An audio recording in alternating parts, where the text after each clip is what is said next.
इधर ध्यान से समझिए। इधर कल हम लोग ये पूर्वी घाट को पढ़े थे कि पश्चिमी घाट को? तो कल हम लोग पश्चिमी घाट को पढ़ लिए थे और आज हम पूर्वी घाट को पढ़ेंगे। देखिए, पूर्वी घाट और पश्चिमी घाट दोनों जिस जगह पर मिलते हैं उस जगह को नीलगिरी कहते हैं। क्या कहते हैं? नीलगिरी। तो नीलगिरी के पास दोनों घाट आपस में मिल जाते हैं और इसी को हम कहते हैं नीलगिरी की पहाड़ी।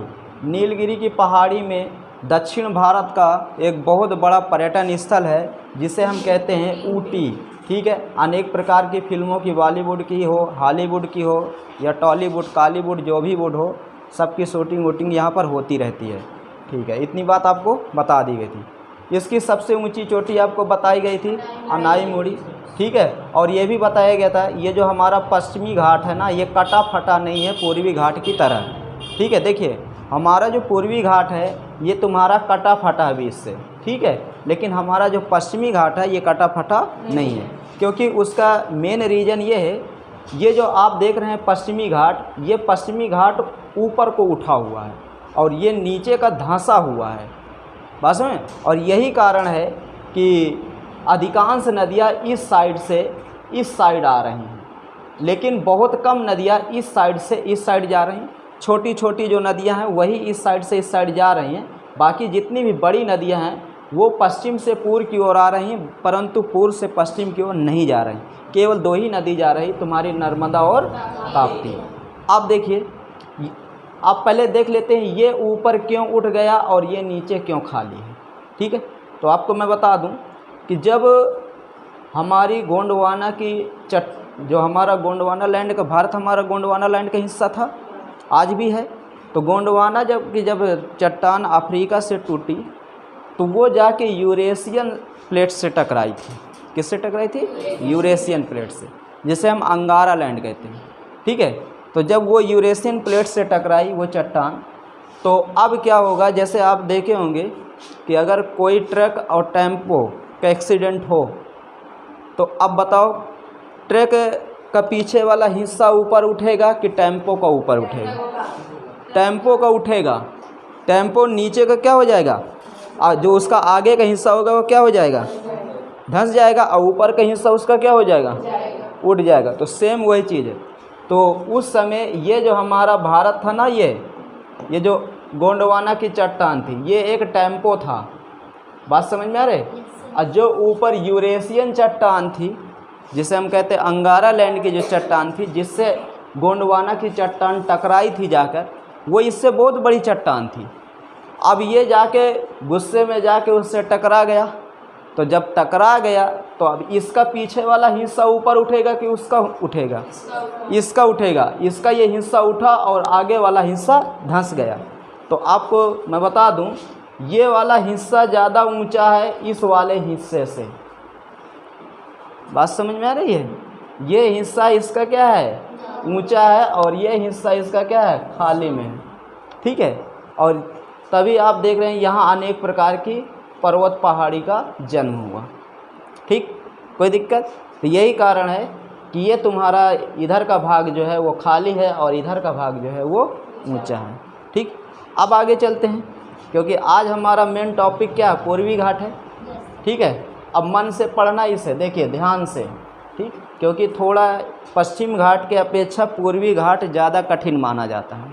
ठीक, अब देखिए पूर्वी घाट में अनेक नदियाँ बहती हैं। जैसे अनेक नदियों की हम बात करें तो तुम्हारी जैसे यहाँ गोदावरी नदी बहती है, इधर आपकी महानदी बहती है, इस साइड आपकी कावेरी नदी बहती है, और इस साइड आपकी कृष्णा नदी बहती है। तो ये चार प्रमुख नदियाँ हैं पूर्वी घाट की। ठीक, तो इनके नाम पहले देख लेते हैं। तो ये आपकी हो गई कावेरी। ठीक है, कावेरी जल विवाद किन दो राज्यों के बीच में है? तमिलनाडु और कर्नाटका।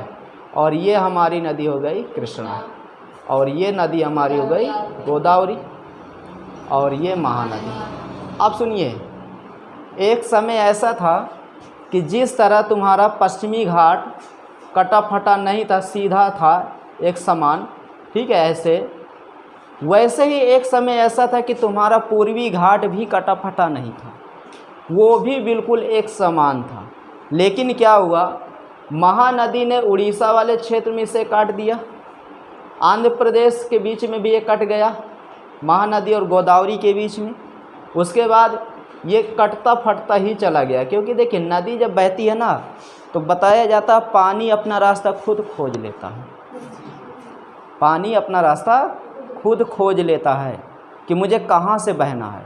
जैसे अभी कुल्लू मनाली में बाढ़ आई है, ब्यास नदी ने अपना पानी मतलब अपना रास्ता खुद खोज लिया, मुझे गांव से बहना है कि नाले से बहना है कि रोड से बहना। दिल्ली में यमुना नदी थी, लाल किला देखने का बहुत शौक़ था उसे, लाल किले के अंदर घुस गई। लाल किले के जो लाल किले में रोड, लाल किले के पास से सड़कें बनाई गई थी, अच्छी खासी दिल्ली की सड़कें हैं, ठीक है, वहाँ पे बढ़िया सबको नहलाए गए, क्योंकि सब लोग दिल्ली के जितने लोग थे सब यमुना को गंदी किए थे कि नहीं किए थे, सब, तो सबको धोई है। तो वैसे ही ये नदियाँ जब निकली पहाड़, छोटे छोटे पहाड़ों, बड़े बड़ी पहाड़ियों से, तो अब सागर में तो गिरना ही है, खाड़ी में तो गिरना ही है, क्योंकि इधर ढाल है, तो अपने आप पानी काट दिया। जब पानी काट दिया तो ये पहाड़ियाँ पश्चिमी घाट की तरह क्या हो गई, पश्चिमी घाट की अपेक्षा ज़्यादा कटी फटी हो गई। अब देखिए इन पूर्वी घाट का जो विस्तार है कहाँ तक है, तो सबसे पहले देखिए आपको पूर्वी घाट इसमें नहीं मिलेगा, वेस्ट बंगाल में आपको नहीं है, ठीक। आपको क्या याद रखना है, उड़ीसा, ठीक है, उड़ीसा के बाद आंध्र प्रदेश, ठीक, और आंध्र प्रदेश के बाद तमिलनाडु। ये भारत के 3 ऐसे राज्य हैं जहाँ पर आपको पूर्वी घाट की पहाड़ियाँ देखने के लिए मिलेंगी, ठीक। अब देखिए आपको बताया गया था पश्चिमी घाट की जो लंबाई थी वो कितनी थी, 1600 किलोमीटर की, ठीक है। अब देखिए ये जो लंबाई है ना ये लगभग में रहती है, किस में रहती है, लगभग में। अब कोई मीटर लेके पूरा थोड़ा नापता है, ठीक है। तो वैसे ही जो हमारा ये पूर्वी घाट है इसकी जो कुल लंबाई बताई गई है 1350 किलोमीटर, ठीक है। अब देखिए कहीं ना कहीं देखा जाए हमारा जो पूर्वी घाट है पश्चिमी घाट की अपेक्षा कम लंबा है कि नहीं है ना, बताइए कम लंबा है कि नहीं है। पश्चिमी घाट की जो पहाड़ियाँ हैं आपको गुजरात में, महाराष्ट्र में, गोवा में, कर्नाटका में, केरला में और तमिलनाडु में, इन राज्यों में देखने के लिए मिलेंगी। लेकिन जो पूर्वी घाट की पहाड़ियाँ हैं आपको तमिलनाडु, आंध्र प्रदेश, उड़ीसा यहाँ पर देखने के लिए मिलेंगी, आपको यहाँ पर नहीं मिलेगी, पश्चिम बंगाल में नहीं मिलेगी, ठीक है, कोई दिक्कत, ठीक है। अब देखिए हमारा ये जो पश्चिमी घाट है ना ये कम चौड़ा है और जो पूर्वी घाट है ये ज़्यादा चौड़ा है। पश्चिमी घाट की अपेक्षा पूर्वी घाट की चौड़ाई ज़्यादा है, ये आप याद रखना, ठीक है। कटा फटा भी ज़्यादा है और चौड़ाई भी ज़्यादा है। पूर्वी घाट में कौन कौन सी नदियाँ बहती हैं आपको बता दिया गया, जिसमें से महानदी, गोदावरी, कृष्णा, कावेरी। देखिए एक पुन्नार नदी है, पेन्नार नदी भी है, ये भी नदियाँ बहती हैं, लेकिन देखिए ये छोटी नदियाँ हैं। जो बड़ी नदी है ना उसी को हमें जानना है। और तो देखा जाए दक्षिण भारत में छोटी छोटी बहुत नदियाँ हैं, ठीक है, नाले जैसे नदियाँ बहती हैं, तो उनका नाम थोड़ा हमें जानना है। हमें यहाँ का यहाँ का स्टेट PCS का थोड़ा एग्ज़ाम देना है ना, क्योंकि हमारा मेन लेवल क्या है, SSC लेवल है, ठीक है। तो SSC लेवल में आपको इतनी जानकारी होनी चाहिए। अब चलते हैं आगे। देखिए पूर्वी घाट में कई पहाड़ी हैं और पर्वत हैं, तो देखिए पर्वत कहाँ कहा जाता है और पहाड़ी कहाँ कहा जाता है। उड़ीसा में यह है, यहाँ पर उड़ीसा में यहाँ पर नीलगिरी पर्वत है। कौन सा है, नीलगिरी इधर आ जाएगा कि उधर आ जाएगा, इधर आएगा महेंद्रगिरी। कौन सा, महेंद्रगिरी, ठीक है। अब देखिए बताया जाता है जो महेंद्रगिरी पर्वत है, ठीक है, यही उड़ीसा की सबसे ऊंची चोटी भी है। उड़ीसा में पूर्वी घाट की सबसे ऊंची चोटी कौन सी है, महेंद्रगिरी। 1501 कितनी, 1501 मीटर इसकी ऊंचाई है महेंद्रगिरी की। बात समझ में गए, कितनी है? 1501 मीटर महेंद्रगिरी की ऊंचाई है और ये कहाँ पर है? उड़ीसा में है। कोई दिक्कत इसमें?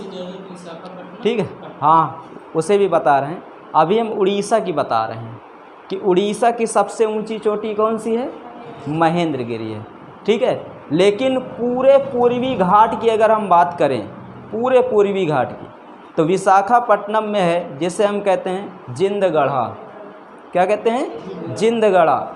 तो यहाँ पर तुम्हारा विशाखापट्टनम है यहाँ पर, और विशाखापट्टनम देखा जाए ये पूर्वी तट का एक बहुत बड़ा बंदरगाह है। ठीक है, विशाखापट्टनम, और यहाँ पर पूर्वी घाट की सबसे ऊंची चोटी है जिसे हम कहते हैं जिंदगढ़ा। अब देखिए ये जो जिंदगढ़ा ना, इसकी जो ऊंचाई है वो 1680 किलोमीटर, वो 80 किलोमीटर नहीं मीटर है। कितनी है? जिंदगढ़ा की जो ऊंचाई है कितनी है? 1680 मीटर। तो पूर्वी घाट की सबसे ऊंची चोटी कौन सी है? जिंदगढ़ा। लेकिन उड़ीसा की सबसे ऊंची चोटी कौन सी है? महेंद्रगिरी। कौन सी है? महेंद्रगिरी। यहाँ पर जहाँ पूर्वी घाट और पश्चिमी घाट आपस में मिलते हैं, इस जगह को नीलगिरी पर्वत कहते हैं। हमारे बिपिन रावत जी थे, बहुत अच्छे, हमारे सेना में उनका योगदान था, बहुत अच्छा। ठीक है, उनका हेलीकॉप्टर यहीं क्रॉस हुआ था नीलगिरी की पहाड़ी में। ठीक, अब देखिए इतनी बात समझ में आ गई। तो पूर्वी घाट की सबसे ऊंची चोटी जिंदगढ़ा, उड़ीसा की सबसे ऊंची चोटी महेंद्रगिरी, महेंद्रगिरी पर्वत पर स्थित है। विशाखापट्टनम एक भारत का प्रमुख बंदरगाह है। ठीक है, और जब बंदरगाह आपको पढ़ाए जाएंगे तब बंदरगाह के विषय में बताया जाएगा। कोई दिक्कत इसमें? अब देखिए आगे चलते हैं। जहाँ पर ये दोनों आपस में मिलते हैं ना, यहाँ पर, ठीक है, ये यहाँ पर ये आपस में मिल गए तो इसे हम क्या कहें? नीलगिरी। क्या कहें? नीलगिरी। अब देखिए नीलगिरी के इस साइड पर एक और पहाड़ी है और इसी पहाड़ी को हम कहते हैं सेवराय की पहाड़ी। क्या कहते हैं? सेवराय की पहाड़ी। बात समझ में आ गए? सेवराय की पहाड़ी ये कहाँ पर है? तमिलनाडु में। सेवराय की जो पहाड़ी है ये पूर्वी घाट का हिस्सा है। ठीक, सेवराय की पहाड़ी के बाद फिर एक पहाड़ी यहाँ पर और है, यहाँ पर। ठीक है, ऐसे ये भी तमिलनाडु में, और इसे कहा जाता है जावड़ी। क्या कहा जाता है? जावड़ी की पहाड़ी। तो सेवराय की पहाड़ी और जावड़ी की पहाड़ी दोनों पहाड़ियाँ तमिलनाडु में हैं, और तमिलनाडु में ये पूर्वी घाट का हिस्सा है। किसका हिस्सा है? पूर्वी घाट का हिस्सा है। कोई दिक्कत यहाँ तक? ठीक है, अब आगे देखिए। अब आते हैं आंध्र प्रदेश। आंध्र प्रदेश में भी तो पूर्वी घाट की पहाड़ियाँ हैं, उन्हें देख लेते हैं। ठीक है, देखिए ये जावड़ी हो गया ना। ठीक, अब आंध्र प्रदेश में यहाँ पर एक पहाड़ी है, यहाँ पर। ठीक, और इस पहाड़ी को कहते हैं क्या बोलते हैं? पालकोंडा। क्या कहते हैं? पालकोंडा। तो पालकोंडा की पहाड़ी कहाँ पर है? आंध्र प्रदेश में। ठीक है, तो ये आपका हो गया पालकोंडा की पहाड़ी। ठीक, पालकोंडा। उसके बाद इसी के जस्ट बगल में यहाँ पर एक पहाड़ी और है। ठीक है, उसे हम कहते हैं नेलिकोंडा। क्या कहते हैं? नेलिकोंडा। तो नेलिकोंडा की पहाड़ी कहाँ पर है? ये भी आंध्र प्रदेश में है। ठीक है, ठीक, पहाड़ी गलत लिख रहा हूँ। ठीक है, उसके बाद यहाँ पर तुम्हारी और पहाड़ी जिसे हम कहते हैं नल्ला मल्ला। क्या कहते हैं? नल्ला मल्ला। नल्ला मल्ला की पहाड़ी कहाँ पर है? ये भी आंध्र प्रदेश में है। ठीक है, पहाड़ी। तो एक तुम्हारा कौन हो गया? पालकोंडा, एक तुम्हारा नेलिकोंडा और दूसरा तुम्हारा नल्ला मल्ला। जावड़ी तुम्हारी कहाँ? तमिलनाडु। सेवराय की पहाड़ी कहाँ? तमिलनाडु। ठीक है, लेकिन ये तीनों पहाड़ी आपको कहाँ याद रखनी है? तो आंध्र प्रदेश में। ठीक है, और ये कौन से घाट का हिस्सा है? तो ये पूर्वी घाट का हिस्सा है। कौन से घाट का? पूर्वी घाट का। इतना याद रहेगा। महेंद्रगिरी आपको पहले बता दिया गया, कहाँ पर? उड़ीसा में। ठीक, महेंद्रगिरी पर्वत जो है वो उड़ीसा में है, लेकिन वो भी किसका भाग है? पूर्वी घाट का। ठीक, अब देखिए जितना जैव विविधता पश्चिमी घाट में आपको देखने के लिए मिलेगा, उतना बड़ा जैव विविधता आपको पूर्वी घाट में देखने के लिए नहीं मिलेगा।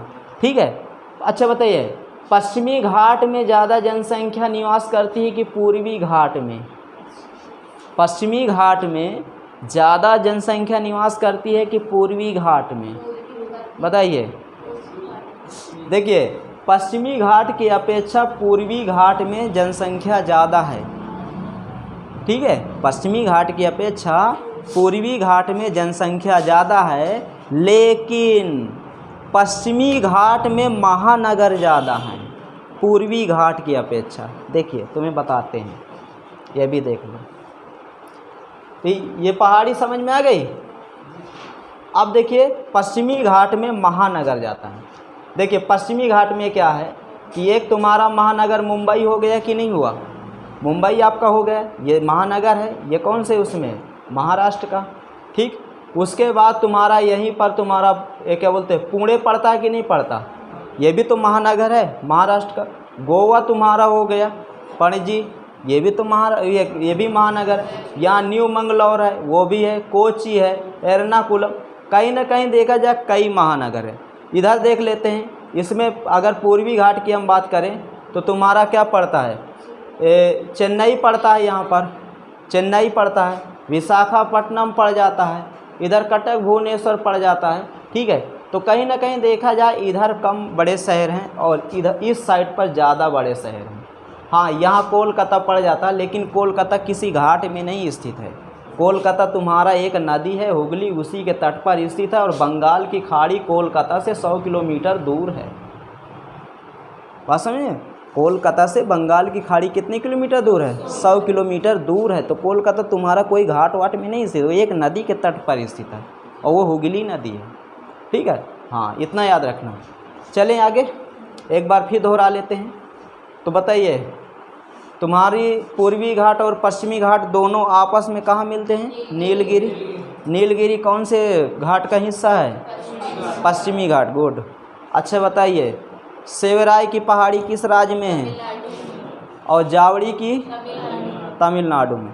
पालकोंडा और तुम्हारा नेलकोंडा, उसी को वेलिकोंडा भी कहा जाता है।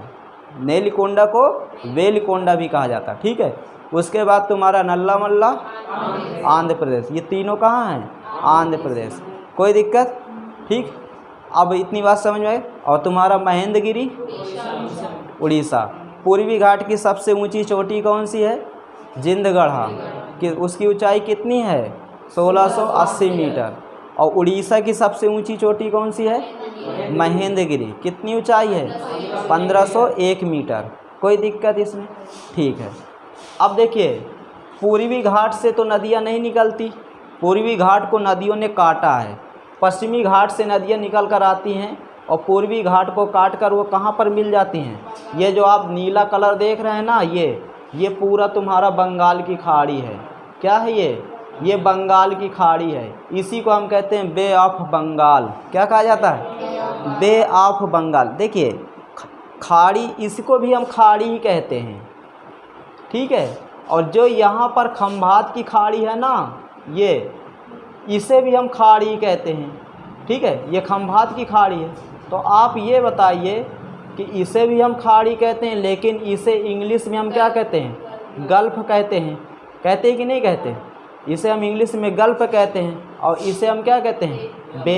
तो इसे हम बे क्यों कहते हैं, इससे गल्फ क्यों कहते हैं? तो सुन लीजिए, जो खाड़ी आकार में बड़ी हो उसे बे कहा जाता है, और जो खाड़ियाँ आकार में छोटी होती हैं उन्हें क्या कहा जाता है? गल्फ। अब देखिए, ये दुनिया की सबसे बड़ी खाड़ी है, दुनिया की सबसे बड़ी खाड़ी। इधर देखो, भारत हमारा पूरा कवर किए, बांग्लादेश को कवर किया है, म्यांमार को कवर किया है, मतलब 3 देशों को ये खाड़ी टच करती है। और ये गल्फ केवल इतने 2 ज़िले को टच करता है, खंभात की खाड़ी। तो इसे तो हम गल्फ कहेंगे, छोटा। ठीक है, और ये तुम्हारी बड़ी है, इसीलिए बे ऑफ बंगाल दुनिया की सबसे बड़ी खाड़ी है। और दुनिया में सबसे ज़्यादा नदियाँ इसी खाड़ी में गिरती हैं। बात समझ? हाँ, दुनिया में सबसे ज़्यादा नदियाँ तुम्हारी बंगाल की खाड़ी में ही गिरती हैं, इससे ज़्यादा कोई न, इस मतलब सबसे ज़्यादा। अब देखिए तुम्हारी इस साइड से गंगा आती है, ब्रह्मपुत्र आती, इनका भी पानी टोटल बंगाल की खाड़ी में ही जाता है। इस साइड स्वर्णरेखा नदी, महानदी, तुम्हारी इंद्रावती और कावेरी नदी, उसके बाद कृष्णा, तुंगभद्रा, का ये क्या बोलते हैं, गोदावरी है, सॉरी कावेरी बोल रही है, ये तुम्हारी कावेरी नदी होगी। और इनके अंदर छोटी छोटी नदियां हैं जो डायरेक्ट और इनडायरेक्ट उनका जल कहीं ना कहीं बंगाल की खाड़ी में जाता है। तो यही कारण है कि दुनिया की सबसे बड़ी खाड़ी है ये, और दुनिया में सबसे ज़्यादा नदियाँ बंगाल की खाड़ी में ही गिरती हैं। ठीक है, देखिए इधर बांग्लादेश की भी नदियाँ बंगाल की खाड़ी में, इधर म्यांमार की भी नदियाँ बंगाल की खाड़ी में, सब तो बंगाल की खाड़ी में ही गिर रही हैं। तो कहीं ना कहीं देखा जाए बहुत बड़ी खाड़ी है ये। ठीक, और ये खाड़ी से हमारा जो पूर्वी घाट है वो जुड़ा हुआ है। पूर्वी घाट है किससे जुड़ा है? बंगाल की खाड़ी से। कोई दिक्कत यहाँ तक? तो अब उम्मीद करते हैं पूर्वी घाट आपको बढ़िया समझ में आ गया होगा। जिस तरह पश्चिमी घाट समझ में आ गया वैसे पूर्वी घाट समझ में। अब कुछ छोटी छोटी पहाड़ियाँ हमारे देश के अंदर हैं, उनको कवर करते हैं। ठीक है, शुरू करते हैं। सबसे पहले लेते हैं झारखंड की। देखिए झारखंड में पारसनाथ की पहाड़ी है। कौन सी? पारसनाथ की। देखिए जैन धर्म के 23वें तीर्थंकर, जैन धर्म के 23वें तीर्थंकर थे जिनका नाम था पारसनाथ। उन्हीं के नाम पर रखा गया है झारखंड में पारसनाथ की पहाड़ी। ठीक है, देखिए ये आपका झारखंड राज्य है। ये जो आप देख रहे हैं ना, ये आपका झारखंड राज्य है। एक समय ये राज्य बिहार का हिस्सा था। किसका हिस्सा था? बिहार का। एक समय ऐसा था कि ये झारखंड बिहार के अंडर आता था। लेकिन क्या हुआ कि सन 2000 में बिहार के 2 भाग किए गए। उत्तर बिहार को बिहार कहा गया और दक्षिण बिहार को झारखंड कहा गया। झारखंड मुख्य रूप से छोटा नागपुर के पठार में है। कौन से पठार में स्थित है? छोटा नागपुर का यहाँ पर पठार है। और ये भी बताया जाता है कि पूरे भारत में 2 पठार ऐसे हैं जहाँ पर सबसे ज़्यादा खनिज संसाधन पाए जाते हैं। एक पहले नंबर पर तुम्हारा छोटा नागपुर का पठार और दूसरे नंबर पर आपका दक्कन का पठार। ठीक है, दक्कन के पठार से खनिज उतना ज़्यादा नहीं निकाला जाता जितना खनिज छोटा नागपुर से निकाला जाता है। दक्कन के पठार से खनिज इसलिए नहीं निकाला ज़्यादा जा रहा क्योंकि दक्कन का पठार छोटा नागपुर के पठार से ज़्यादा कठोर है। समझ रहे? अब तुम देखिए ये तुम्हारा यहाँ हिमालय है। हिमालय को ये बताया जाता है कि आज से 11 करोड़ वर्ष पहले इसका जन्म हो गया था। लेकिन जो तुम्हारा दक्कन का पठार है ना, 16 करोड़ वर्ष पहले इसका जन्म हुआ था। तो कहीं ना कहीं देखा जाए हिमालय से भी ये पुराना है। और जो चीज़ पुरानी हो जाती है वो मजबूत बहुत रहती है, चाहे व्यक्ति हो और चाहे और कोई चीज़ हो। मशीन ले लो, पुरानी गाड़ी पहले की देख लो कितना लोहा लाट रहती थी, है? अब की गाड़ी देख लो, एक बार लड़ जाती है तो व्यक्ति तो अस्पताल पहुंचता, गाड़ी को भी पहुंचाना पड़ता है, नहीं पहुंचाना पड़ता दोनों को। तो यहाँ पर खनिज निकालना थोड़ा कठिन है, लेकिन यहाँ पर खनिज निकालना उतना कठिन नहीं है। ठीक है, तो इसी झारखंड में एक पर्वत है जिसे हम कहते हैं पारसनाथ की पहाड़ी। क्या कहते हैं? पारसनाथ की पहाड़ी। तो आपको कुछ नहीं याद रखना, केवल आपको इतना ही याद रखना है कि पारसनाथ की पहाड़ी किस राज्य में है। तो आपको बस सिंपल सी बात है, पारसनाथ की पहाड़ी किस राज्य में है? तो झारखंड में है। ठीक है, कोई दिक्कत? समझ में आ गए? अब देखिए ये आपका एक केंद्र शासित प्रदेश है जिसे हम कहते हैं अंडमान निकोबार द्वीप समूह। अंडमान निकोबार द्वीप समूह। ठीक है, निकोबार द्वीप समूह ये भारत का सबसे बड़ा द्वीप समूह बताया जाता है कि भारत का सबसे बड़ा द्वीप समूह यही है। ठीक है, जिसे हम कहते हैं अंडमान निकोबार। इस द्वीप में 572 द्वीप हैं। कितने द्वीप हैं? 572 छोटे बड़े द्वीप हैं। और ये ऊपर आप देख रहे हैं इसे कहते हैं उत्तर अंडमान। तो उत्तर अंडमान में यहाँ पर भी एक पर्वत है जिसे हम कहते हैं सैंडल पीक। क्या कहते हैं?